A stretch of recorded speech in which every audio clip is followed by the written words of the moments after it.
All right, fiscal focus time brought to you by Info Choice, your choice of info for all things Australian personal finance. Now, today we're going to talk about politics for a bit because if you've noticed all the ads on TV, you'll know that there's a federal election coming up. And naturally, a lot of us savers tend to vote for who we think is going to make us better off. Now, late last year, we spoke to Housing Minister Claire O'Neil, but today we're going to talk to someone from the other side. And that's the money man for the opposition, aka Shadow Treasurer Angus Taylor. G'day, Angus. Welcome to the Savings Tip Jar. Good to be with you. Thanks for having me. Thanks for joining us, Angus. So, as the podcast name suggests, Savings Tip Jar. Do you have a savings tip for us? Yeah, look, this is something I've been passionate about for a long while. Number one, track your spending. I've done that for decades now.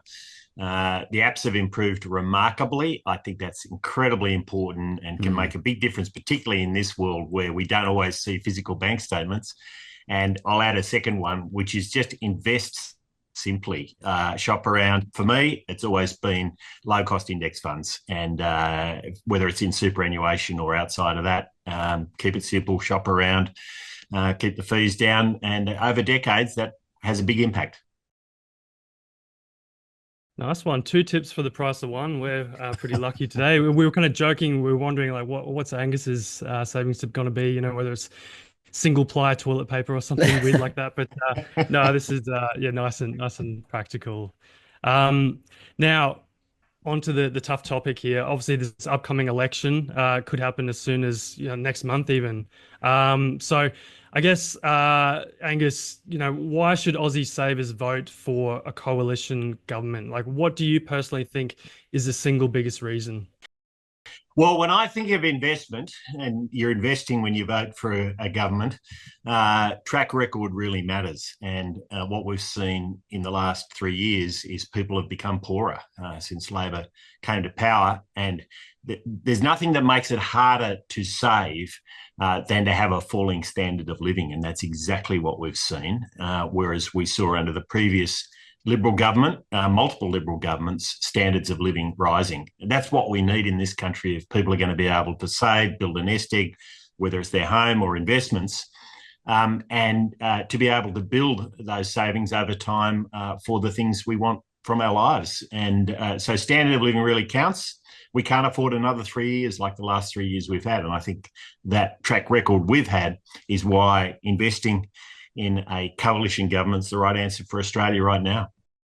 I think you've just found your election tagline there, Angus, invest. Now, I saw over the weekend you quoted in a Daily Telly article, and it's probably been in other media as well, but there's been 12 RBA rate rises under Labor, and you said that many have been pushed to the limit because of this. Now, tying the RBA and a government is a little bit fraught with danger because the RBA is meant to be independent. So with that quote, are you suggesting the RBA isn't exactly independent, or are you suggesting that Labor has worked against the RBA? No, the important point here is interest rates and inflation are affected by far more than just the RBA, more than just monetary policy. It's heavily affected by government policy, fiscal policy, how much the government spends, and its other policies on the economy. Those things we know from history have a big impact on interest rates and inflation. If the government's not driving the economy forward, driving productivity, getting the supply side of the economy right, and the government is adding to demand by spending a lot of money, then that puts inflationary and interest rate pressures on the economy. And that's exactly what we've seen. We've been at the back of the pack in terms of core inflation and getting interest rates down. The UK, the US, Canada, elsewhere have not seen the core inflation that we've had over recent years, the level, and they've already seen significant interest rate reduction. So government policy plays a really important role in these things, and the Reserve Bank has to respond to that. It can't control it. It does what it has to. Now, Angus, the super home buyer scheme. Now, we spoke to Housing Minister Claire O'Neil late last year about this one, and she said that this policy would only make housing less affordable. And it's not just her saying it. We've had economists on the show, such as Shane Oliver, also say the same thing. So are you guys really sticking to this plan? And if so, how are you going to stop it leading to runaway housing prices? Well, let me make 2 points about this. We believe in choice. We Liberals, we think choice really matters. We think customers having choice is good for the customer and good for everyone else. So when we make investment decisions, we should have the broadest range of choices. It's bizarre that our superannuation money can be spent or invested on anybody's house except your own. I mean, I think that's just, extraordinary. And we know property and housing is a really important part of someone's investment portfolio. We also know that the best indicator of whether someone's going to have a good retirement isn't just the superannuation they've got, that's important, but it's whether they own a home. And so we see this as fundamentally important. Now, this will obviously add demand, but the important thing is then to be adding supply and to be taking away other demand that's not necessary at this time. So we have critical policies for that. Number one, $5 billion fund to break those infrastructure bottlenecks that I see across Australia right now, including in my own electorate, where we see infrastructure investments not happening at the pace, the right ones not happening to free up new housing. But we also don't need unnecessary demand. We do think that foreign investment demand and a record rate of immigration, we're a pro-immigration party, but not at this rate. It's been double what it's been historically, is adding to that demand. And if we can release that demand and add to supply, we think it's fine to be giving people more choice about how they use their superannuation. It's a nice little segue, Angus. You made my job a little bit easier there. I'm going to ask a bit of a double-pronged sort of question around housing supply. So in the first sort of 6 months of this housing accord, the current government is behind on its target. Now, I don't think many expected them to make it because it is a lofty ambition. And on the back of that, they've clamped down on, and various state governments as well, have clamped down on foreign investors over the years. Explain how the coalition government, if elected, what are the top two things the coalition government would do to speed that process up? And what do you make of foreign investors and how that would help supply? Well, can I just say the most important thing is to get supply moving. It's grinding to a halt.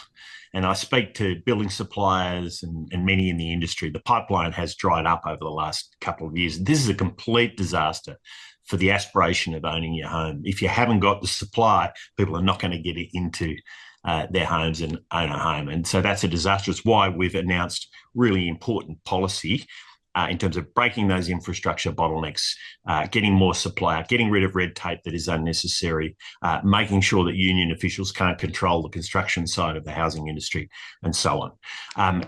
On the demand side, you're right to say immigration does have an impact. The notion that it doesn't, and foreign investment does have an impact. And we've seen record levels of immigration. So put this into perspective, over 500,000 a year. Traditionally, it was around 250,000 or less. So this is way above where we've been before. And that does put pressure on housing. And we have to take some of that pressure away. Getting a balance in these things is always the right answer. I think we can get a better balance. We've announced significant policies to free up demand for housing, 100,000 houses over the coming years, both in terms of foreign investment and getting immigration back into balance. And we think that's key, as well as the supply side initiatives. All of this is about getting supply into line with demand. Economics is not complicated. It's always about getting those things right. I wanted to ask you a bit about income tax, Angus, because I'm just thinking, isn't it time that we index those brackets to inflation just to prevent that bracket creep? For instance, the tax-free threshold has been stuck at 18,200 for over 12 years, and considering all the inflation we've had since then, surely it's time we bumped that up. We spoke to Kerry Packer's former accountant, Alan Mason, last year, and he reckons the tax-free threshold should be set at 50,000 to account for all that inflation over the past few years. Don't you agree? Well, can I say there's no question that people are paying a hell of a lot more personal income tax than they were even a couple of years ago. Record levels of personal income tax being paid by Australians, and inflation really drives that up. Inflation is great for government budgets and absolutely terrible for household budgets. And a big part of the reason, not the whole reason, but a big part of the reason is that people pay a lot more tax when you've got inflation running wild. The single most important thing you can do to fix that is get inflation back to where it should be. And that has the added benefit of not just preventing bracket creep, it also ensures that we've got our best chance of people's real wages going up, their real incomes going up, their standard of living rising, and meanwhile their personal income taxes level is not being driven up. So that's where I would always start. Beat inflation first. And then it's true, if you can boost growth and you can manage government spending over time, you can drive through changes in the tax brackets and changes in tax, and that's personal income tax. And that's what we did in government with the stage 1, stage 2, and our commitment to the stage 3 personal income tax cuts. Labor wanted to change around those stage 3 personal income taxes. We disagreed with that, but in the end, they've done what they've chosen to do. But I think there needs to be more work on personal income tax, but it can only be done if government can manage its spending, we can have a strong growing economy, and we get inflation under control. Now, this will tie all these topics sort of together, Angus. I guess they all fall under the big cost of living umbrella, which I think will be a key issue for voters come the election, whatever it is, in May or whatever it is. We'll wait for that signal. But there's all this talk, and you mentioned it as well, around, red tape. And it seems like since COVID, the sort of mantra has been to grow the size of government, and naturally spending rises off the top of that. And you're talking about, reducing red tape and potentially, like a classic Liberal government always looks to reduce the size of government. But what has to give in this sort of ebb and flow of trying to balance the budget? What will give while trying to keep costs of living lower? Well, there's two parts to this. One is government spending. The second is government regulation. They're not always the same thing, although they're often correlated. On government spending, we've opposed over $100 billion of what we think is bad government or unnecessary government spending at this time. A lot of money they're spending on housing supply that is not delivering a house. It's just not delivering anything. And as you rightly say, they're not even close to their targets. We're seeing all this money being thrown at so-called manufacturing initiatives, but the truth is manufacturing is going backwards because we haven't got the basics right. Energy policy, making sure that we can get approvals through in time, making sure that the CFMEU behaves the right way when it comes to big construction projects. I mean, this is the basic stuff, and you can't fix that with government spending. You've got to fix that by scrolling back some of that very worst red tape. In areas like financial services, we've already announced important initiatives to I think, bring back to a more sensible place the regulation of our financial services sector. We've lost about half of our financial advisors over the last 10 years or so. Both sides of politics have been part of this. And we've got to give our financial advisors a chance to advise their clients in a sensible way without being buried in red tape.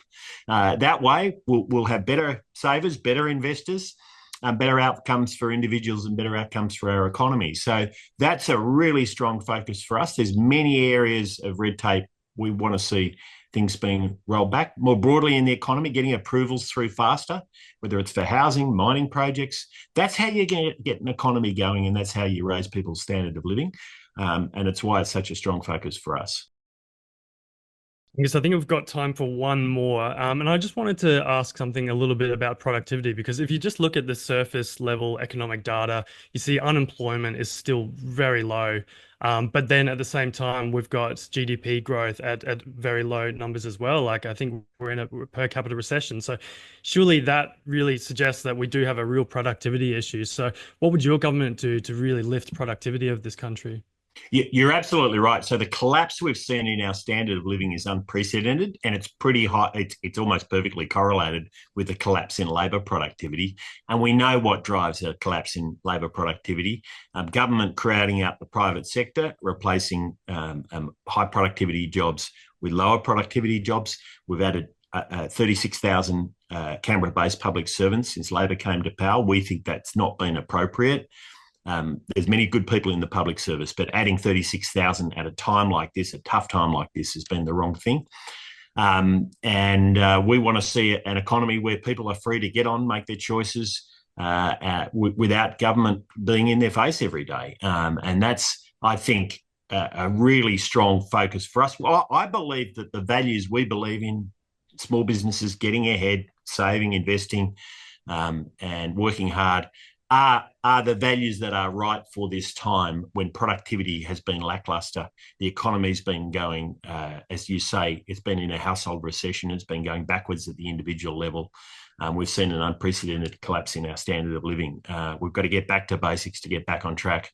And that means less red tape, less government spending, containing the growth in government spending in particular, and encouraging businesses to invest, create jobs and create opportunity for everybody.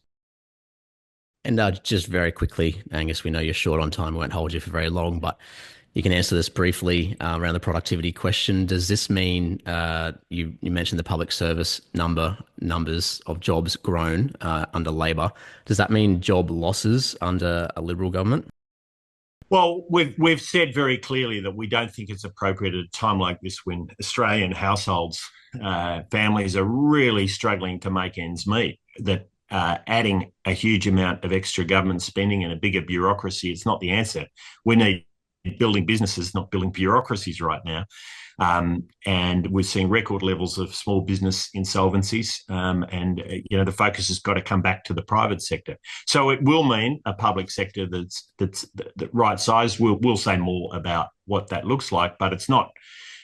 We've never thought that adding 36,000 public servants was the right thing to do at a time like this. So that brings us to the end of the time that we have for you, Angus. But thanks for joining us on the Savings Tip Jar. I really appreciate your time. Good to be with you. Thanks, Angus. Threw a lot at you.